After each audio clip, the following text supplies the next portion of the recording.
Je pense que ce qu'on ne peut pas dire sur les réseaux sociaux, c'est en fait tout simplement ce qui est illégal.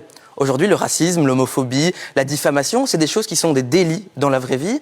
Et la boussole, ça doit être de dire ce qui est interdit dans la vraie vie doit être interdit sur les réseaux sociaux. C'est vrai qu'il y a une certaine liberté qu'on retrouve à travers cette décision.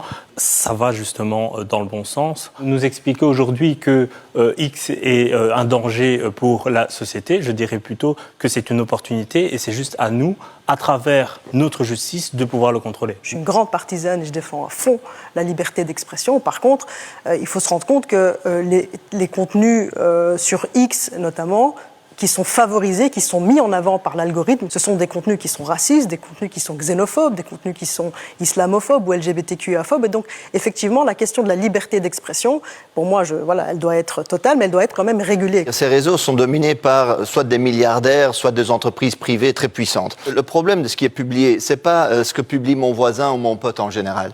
C'est ce qu'on nous propose, effectivement, un algorithme très peu transparent. On va vous imposer des contenus. Moi, par exemple, sur Twitter, enfin X, là, je suis pas Elon Musk. Et pourtant, chaque matin, je regarde Twitter, quasi le premier tweet, c'est Elon Musk. Et du coup, eux, ils vous imposent, en fait, du contenu. Et donc, Musk, Zuckerberg, qui se font soi-disant les champions de la liberté d'expression, mentent. Parce que quand ça leur convient pas, ils vous mettent un shadow ban et ils vous laissent pas voir ce que vous voulez voir.